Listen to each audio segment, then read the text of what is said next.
Hello and welcome.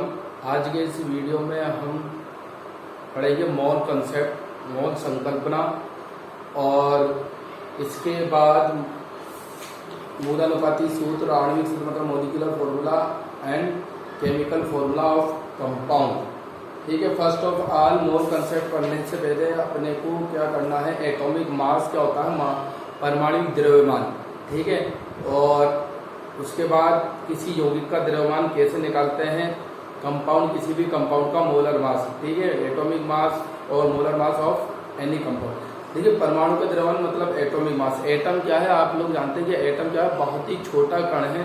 ठीक है, मतलब अविभाज्य कण है। ठीक है, स्मॉलेस्ट पार्टिकल होता है एटम, तो उसका जो मास भी होगा वो भी क्या होगा, बहुत ही कम होगा। ठीक है, अपन कह सकते हैं बहुत ही ज्यादा कम होगा उसका एटॉमिक मास। ठीक है, तो इसको कैलकुलेट करने के लिए कोई साधारण तकनीक तो हो नहीं सकती, बहुत ही बेहतर तकनीक का यूज उस टाइम भी किया गया था।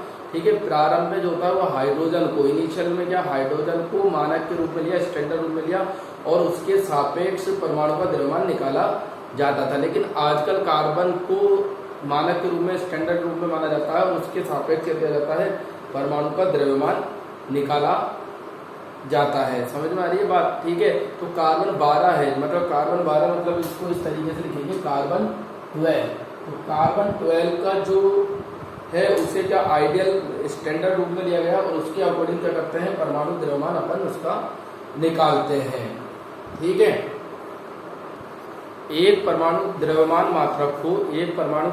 मात्रक को मतलब किसी एटम का जो मास यूनिट होती है उसे कैसे परिभाषित कर सकते हैं, एक परमाणु द्रव्यमान मात्रक को कार्बन 12 परमाणु के 1/12वें भाग के रूप में परिभाषित करते हैं। मतलब कार्बन 12 है, उसका 1/12 जो पार्ट है उसका जितना वेट होगा वो एक एटॉमिक मास यूनिट के इक्वल होगा। ठीक है, कार्बन 12 के 12वें भाग का जितना वेट होगा वो एक एटॉमिक मास यूनिट के बराबर होगा। उसे अपन डिफाइन करें, उसे अपन डिनोट करेंगे किससे, AMU से। किससे डिनोट करेंगे, AMU, एटॉमिक मास यूनिट।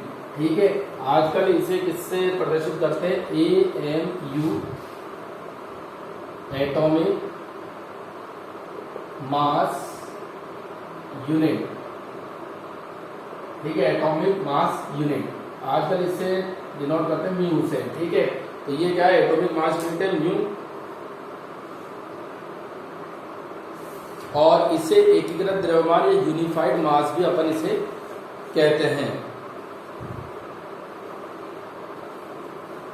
तो किसी भी जो एटम है उसका एटॉमिक मास किस फॉर्म में लिया गया, कार्बन 12 के 12वें भाग के कंपेयर। मतलब अपन कहें नाइट्रोजन जो है उसका 14 है, मतलब नाइट्रोजन जो कंपाउंड है वो कार्बन 12 के 1/12 से कितना 14 टाइम क्या है, ज्यादा उसका वेट है। इस तरीके से हम इसे परिभाषित कर सकते हैं। अब किसी भी कंपाउंड का जो मोलर मास निकाला जाता है वो उसका औसत द्रव्यमान निकाला जाता है, औसत परमाणु द्रव्यमान निकाला जाता है, एवरेज एटॉमिक मास।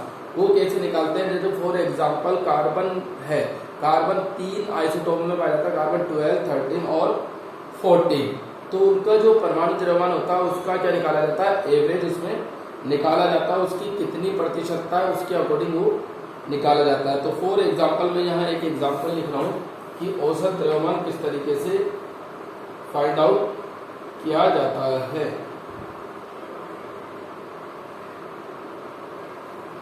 ठीक है, जैसे कार्बन 12 है, एक समस्थानिक हो गया, कार्बन 13 और कार्बन 14।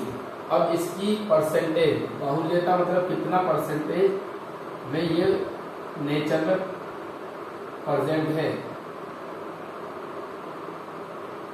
ठीक है, और ये है 98.892 और ये है 1.108, डाटा कुछ याद नहीं करना, और ये है 2 × 10⁻⁻10। और इसका जो द्रव्यमान है, जो एटॉमिक मास है इसका है 12। ठीक है, इसका है 13.00335, 13.00335। ठीक है, और इसका है 14.00317। ठीक है। अब इसका एवरेज निकालना पड़ेगा, मतलब 98.892 इंटू 12, ठीक है, प्लस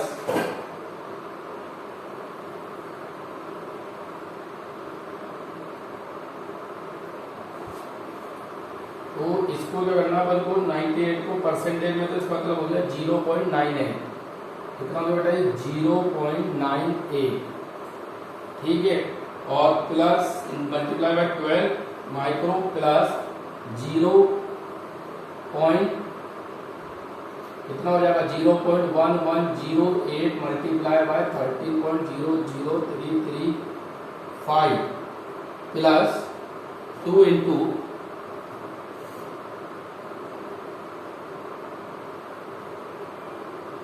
ये हो जाएगा अपना क्या 2 इंटू 10⁻⁴ अब इसको मल्टीप्लाई करते हैं 2 इंटू 10⁻⁻10 और मल्टीप्लाई बाय 14.00317, ठीक है। इसका एवरेज अपने को निकालना है और इसका एवरेज बेटा कितना आ जाएगा 12.011, कितना आ जाएगा इसका एवरेज 12.011, ठीक है। तो ये एटॉमिक मास हो जाएगा किसका, कार्बन का एटॉमिक मास हो जाएगा, ठीक है। अब आणविक द्रव्यमान, ठीक है, आणविक द्रव्यमान मतलब मोलिकुलर मास, ये आपको समझ में आ गया कि जैसे कार्बन का अपन ने जो प्रारंभ में कि किस तरीके से कार्बन का जो एटॉमिक मास माना जाता है वो 12 आया, या 12.011 कैसा है, ये चीज यहाँ क्लियर हो रही है, ठीक है। हम सिर्फ ये याद होता हमें कि हाँ कार्बन का 12 है, उसमें लिखा है पीरियोडिक टेबल में, बट इसमें ये क्लियर किया गया कि कैसे हर एलिमेंट का इन्होंने परमाणु द्रव्यमान कैलकुलेट किया, या एटॉमिक मास जो है वो कैलकुलेट इन्होंने किया, ठीक है। तो देखिए इसमें कार्बन 12 है, इसकी पहले अपेक्षित बहुल्यता देखी, मतलब कितना परसेंट ये नेचर में प्रेजेंट है, तो 98.892 इंटू 12 प्लस फिर इसकी बहुल्यता को इससे मल्टीप्लाई करा, उससे प्लस करा 0.1001108 into multiply by 3.0335 plus 2 into बाहुल्यता को किससे, द्रव्यमान से, ठीक है ना, परसेंटेज को किससे, एटॉमिक मास से मल्टीप्लाई करा और इन सबका एवरेज निकाल लिया, और वो एवरेज कितना आ रहा है 12.011, ठीक है। अब आणविक द्रव्यमान, किसी अणु का आणविक द्रव्यमान उसमें उपस्थित विभिन्न तत्वों के परमाणुओं के द्रव्यमान का योग होता है, ये पता ही अपन को, किसी भी अणु, कोई भी अणु है, जैसे फॉर एग्जाम्पल ये किसी कंपाउंड का अणु है, मॉलिक्यूल है, अब इसका जो आणविक द्रव्यमान होगा, इसका जो मोलिकुलर मास होगा, इसमें उपस्थित जो अलग अलग अणु हैं, हाइड्रोजन और ऑक्सीजन है, और जितने भी अणु इसमें प्रेजेंट हैं उन सबका क्या होगा, मोलर मास का क्या होगा, सम हो जाएगा, उन सबके एटॉमिक मास का क्या हो जाएगा, सम हो जाएगा, वो आणविक द्रव्यमान अपना कहलाएगा, ठीक है। तो ये बिल्कुल सिंपल चल रहा बेसिक। अब अपन किसी कुछ कंपाउंड का आणविक द्रव्यमान निकालते हैं, और आपको जितने ज्यादा एटॉमिक मास लर्न होंगे उतना आप इजीली इसको कैलकुलेट कर सकते हैं। ये नहीं है कि कोई एटॉमिक मास आपको निकालना एग्जाम में आ जाएगा, बट ये हर जगह इंपॉर्टेंट है। सॉल्यूशन वाले चैप्टर में जैसे मोलरिटी में अपन पढ़ेंगे तो वहाँ एटॉमिक मास अपने को पता होना चाहिए, ठीक है। इलेक्ट्रोकेमिस्ट्री में किसी का भी एटॉमिक मास पता होना चाहिए, ठीक है। हर चैप्टर के ज्यादातर जो न्यूमेरिकल हैं उसमें ये कई बार आपके यूज में आता है, तो इसलिए आपको 1 से लेकर 20 तक तो अप्रोक्स एटॉमिक मास लर्न ही होने चाहिए, उसके अलावा भी जितना याद कर सकते हो बेटर है, ठीक है। और बहुत ज़्यादा जो टिपिकल एलिमेंट है जो उनका एटॉमिक नंबर बहुत ज़्यादा है, ठीक है, उनके कई बार एग्जाम में भी नोटेड आते हैं, ठीक है। बट ये यहाँ जो 1 to 20 है उसके जरिए अपने इनका निकाल सकते हैं। जैसे हाइड्रोजन का एटॉमिक मास कितना होता है 1, कितना हाइड्रोजन है 2 इंटू 1 प्लस 16 इक्वल टू कितना होगा बेटा 18। तो इसका मोलर मास आणविक द्रव्यमान कितना आ जाएगा, कितना आ जाएगा बेटा 18 आ जाएगा। अब इसी तरीके से इसी का भी निकाल सकते हैं हम। मान लीजिए एक एग्जांपल इन्होंने दे रखा C6H12O6, इसका निकालते हैं 6 इंटू 12, 6 कार्बन है, एक कार्बन का कितना होता है 12, ठीक है। और पूरा लिखना चाहो कंप्लीट 12.011 प्लस 12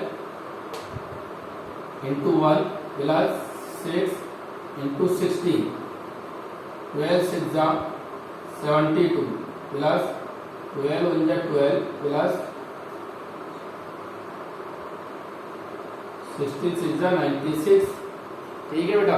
तो ये कितना आ जाएगा अपना, अब इसे ऐड कर लो, 7 2 4, 4 और 6 10, 1 कैरी किया 10, 1 11 एंड 7 180 एटॉमिक मास यूनिट, मतलब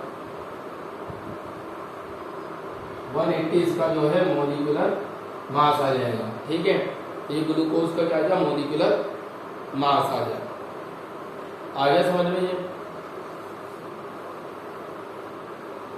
अब अगर आयोनिक कंपाउंड है तो उसमें क्या बोला जाता है, मोलर मास जो निकालते हैं वो सूत्र द्रव्यमान कहलाता है, फॉर्मूला मास कहलाता है, ठीक है। अब प्रतिशत संघटन, मोल कंसेप्ट से पहले एक और टॉपिक इस वीडियो में क्लियर करते हैं, वो क्या है, प्रतिशत संघटन। मतलब जैसे कोई भी मॉलिक्यूल है, जैसे H2 का मॉलिक्यूल है, उसमें हाइड्रोजन कितने परसेंट है या ऑक्सीजन कितने परसेंट है, तो वो कैसे निकालेंगे, प्रतिशत संघटन, मतलब percentage composition of any element present in any compound, ठीक है। तो प्रतिशत संघटन का मैं फॉर्मूला बताता हूँ, उसके बाद अपन प्रतिशत संघटन के एक दो एग्जांपल देखते हैं।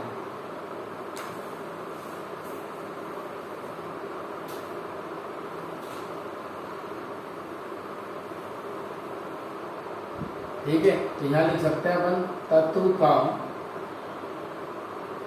प्रतिशत संगठन, ठीक है, इक्वल टू क्या होगा, तो उस तत्व का यौगिक में द्रव्यमान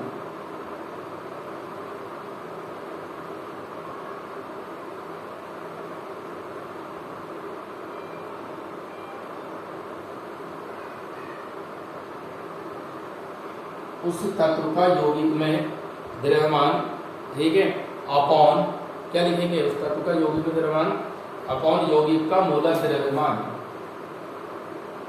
यौगिक का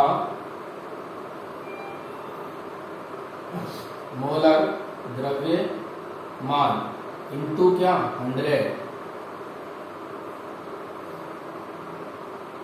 तो उस तत्व का यौगिक में द्रव्यमान, यौगिक का मोलर द्रव्यमान इंटू 100, ठीक है। अब एक एग्जांपल लेते हैं, पहले सिंपल 2 एग्जांपल सोल्व करेंगे कम से कम।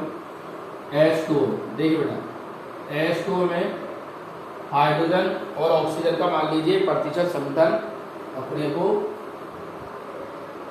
कैलकुलेट करना है, प्रतिशत संघटन अपने को इसमें निकालना है। तो देखिए पहले हाइड्रोजन का प्रतिशत संघटन निकालते हैं। हाइड्रोजन का प्रतिशत संघटन इक्वल टू, हाइड्रोजन का प्रतिशत संघटन कैसे निकालेंगे, अब देखिए उस तत्व का यौगिक में द्रव्यमान, तो हाइड्रोजन का द्रव्यमान 1 होता है, लेकिन यहाँ कितना हाइड्रोजन प्रेजेंट है, 2 हाइड्रोजन इसमें प्रेजेंट है, इसलिए अपन क्या कर देंगे, इसका द्रव्यमान कितना हो जाएगा 2 × 1 अपॉन यौगिक का मोलर द्रव्यमान, यौगिक का मोलर द्रव्यमान कितना है 60 + 2 निकाला था 18 इंटू क्या बेटा 100, यह आ जाएगा 2 अपॉन 18 इंटू 100, 2 से कैंसिल कर दीजिए, 2 1 जा 2, 2 9 जा 18, तो 9 को 100 से डिवाइड करेंगे तो ये अप्रोक्स कितना आएगा अपना, देखिए 9 1 जा 9, ठीक है, और 1 के लिए फिर 9 1 जा 9, तो 11.11 के करीब ये अप्रोक्स इसका परसेंटेज जो है हाइड्रोजन का प्रतिशत संघटन आ जाएगा, ठीक है।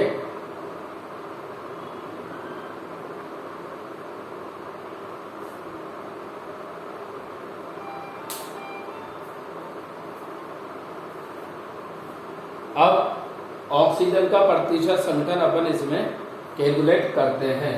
देखिए प्रतिशत संघटन किसका, ऑक्सीजन का, वही H2O में, ठीक है बेटा, H2O में ऑक्सीजन का प्रतिशत संघटन, ऑक्सीजन का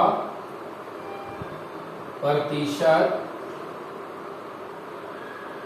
संघटन, तो ऑक्सीजन का द्रव्यमान लिखिए 16 अपॉन 18 इंटू 100, 2 8 जा 16, 2 9 जा, तो वही 11.11 के करीब होगा, इसको मल्टीप्लाई करेंगे 8 से, ठीक है, 100 को 9 से करेंगे तो 11/11 और 8 से मल्टीप्लाई कर दोगे, ये आ जाएगा 88.88% के करीब आ जाएगा। ठीक है, अगर दो ही एलिमेंट है तो एक का निकाल के दूसरे को 100 में से माइनस भी कर सकते हैं। ठीक है, तो इस तरीके से अपन प्रतिशत संकर किसी भी तत्व का किसी भी कंपाउंड में कैलकुलेट कर सकते हैं। ठीक है, जैसे आप एग्जांपल के तौर पे सोल्व कर सकते हैं, जैसे C2H5OH है, उसमें कार्बन का, ऑक्सीजन का और हाइड्रोजन का प्रतिशत संघटन निकाल सकते हैं। ठीक है, तो देखते हैं।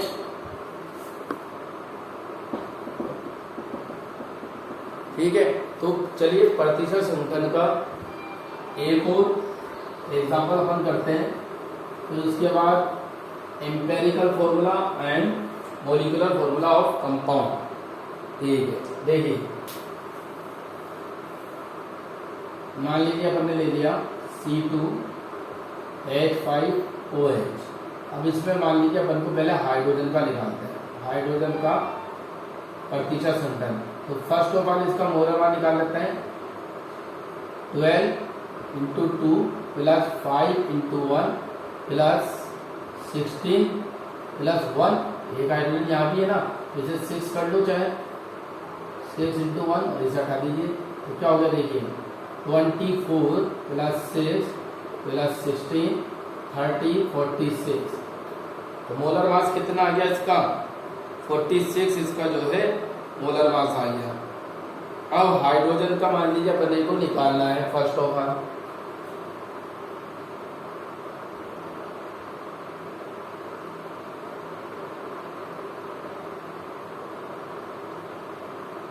ठीक है, हाइड्रोजन का प्रतिशत संघटन, तो 6 × 1 यौगिक में तत्वों का द्रव्यमान डिवाइडेड बाय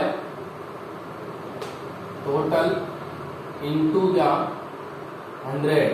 ठीक है बेटा, तो क्या आ जाएगा 46 × 100।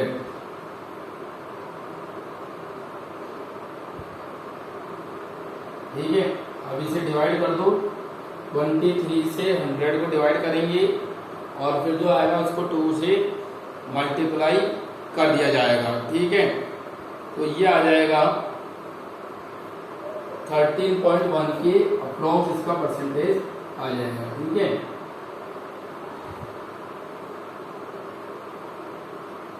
और एग्जाम में पॉइंट के बाद 2 डिजिट कम से कम आपको लिखनी है। ठीक है, इसी तरीके से ऑक्सीजन का या कार्बन का भी अपन इसमें प्रतिशत संघटन किसी भी कंपाउंड में क्या कर सकते हैं, कैलकुलेट कर सकते हैं। ठीक है, नेक्स्ट जो टॉपिक है अपना वो क्या है, मूलानुपाती सूत्र और आणविक सूत्र। इस वीडियो में अपन क्या करेंगे, मूलानुपाती सूत्र और आणविक सूत्र को समझेंगे ये है क्या। फिर नेक्स्ट क्लास में, नेक्स्ट वीडियो में मूलानुपाती सूत्र और आणविक सूत्र को मास परसेंटेज अगर गिवन है उससे कैसे अपन कैलकुलेट कर सकते हैं, वो एग्जांपल सॉल्व करके भी उसमें देखेंगे। ठीक है, तो देखिए मूलानुपाती सूत्र और आणविक सूत्र की पहले परिभाषा लिख लीजिए, डेफिनेशन लिख लीजिए, फिर मैं इसको यहाँ बताता हूँ। ठीक है, मूलानुपाती सूत्र क्या होता है, किसी यौगिक में उपस्थित विभिन्न परमाणुओं के सरलतम पूर्ण संख्या अनुपात को व्यक्त करता है।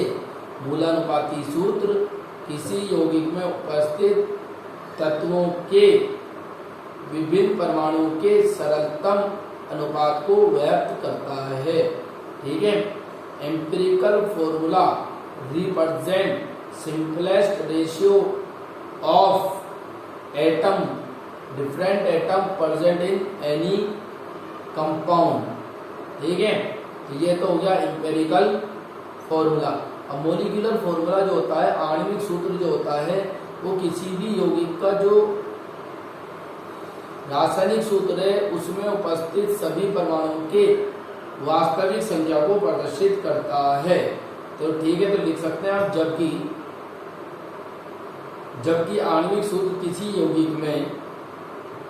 यौगिक के अणु में उपस्थित, जबकि आणविक सूत्र किसी यौगिक के अणु में उपस्थित किसी यौगिक की अणु में उपस्थित विभिन्न प्रकार की, किसी यौगिक की अणु में उपस्थित विभिन्न प्रकार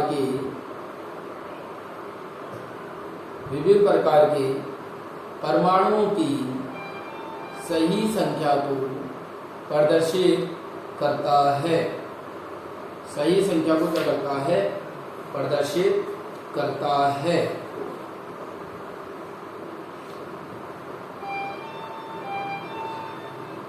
ठीक है, तो मोलिकुलर फॉर्मूला जो है मैंने आपको बताया क्या, molecular formula represent exact number of atom present in any compound. ठीक है, वो क्या होगा? अपना मोलिकुलर फॉर्मूला होगा। ठीक है, तो ये मूलानुपाती सूत्र हो गया और आणविक सूत्र भी अपन ने इसके साथ कर लिया। अब किसी क्वेश्चन में इस तरीके से आता है बेटा कि जैसे कोई मास परसेंटेज आपको गिवन है, उस मास परसेंटेज से कैसे आप कैलकुलेट करेंगे। ठीक है, किसे? मोलिकुलर फॉर्मूला को और किसको? एम्पिरिकल फॉर्मूला को कैसे कैलकुलेट करें। पहले एक एग्जांपल देखते हैं। जैसे मैंने लिखा ग्लूकोज का मोलिकुलर फॉर्मूला, ठीक है, C6H12O6। ठीक है, this is the molecular formula of glucose because this formula represent actual number of atom present in glucose molecule. ठीक है, it is clear. Then empirical formula क्या होगा? इसका सिंपलेस्ट रेशियो 6 1 जा 6, 6 2 जा 12 और 6 1 जा 6, तो CH2O ये एम्पिरिकल फॉर्मूला होगा किसका? ग्लूकोज का। अब कई बार कुछ ऐसे कंपाउंड भी होते हैं बेटा जिसका एम्पिरिकल फॉर्मूला और मोलिकुलर फॉर्मूला क्या होता है? सेम ही होता है। जैसे H2O ले लो, ये सिंपलेस्ट रेशियो में ये H2:2:1, तो इसका एम्पिरिकल फॉर्मूला और मोलिकुलर फॉर्मूला क्या होगा? सेम होगा। ठीक है, तो ये आई थिंक समझ में आ गया होगा आपको कि मोलिकुलर फॉर्मूला क्या है और एम्पिरिकल फॉर्मूला क्या है। ठीक है, तो एम्पिरिकल फॉर्मूले में हमेशा मूलानुपाती सूत्र में हमेशा जो यौगिक होंगे उसका जो यौगिक होंगे उसका जो एक्चुअल, तो देखिए जो एम्पिरिकल फॉर्मूला है, मूलानुपाती सूत्र है, वो हमेशा जो यौगिक है, जो कंपाउंड है, उसमें जो एटम प्रेजेंट है उसका क्या बताएगा? सिंपलेस्ट रेशियो अपने को बताएगा। ठीक है, और molecular formula actual number of atom के बारे में बताएगा। ठीक है, तो यहाँ एक एग्जाम्पल भी गिवन है एनसीईआरटी में, वो पेज नंबर 18 पर वो एग्जाम्पल आप देखिएगा किस तरीके से उसे सॉल्व किया जाता है।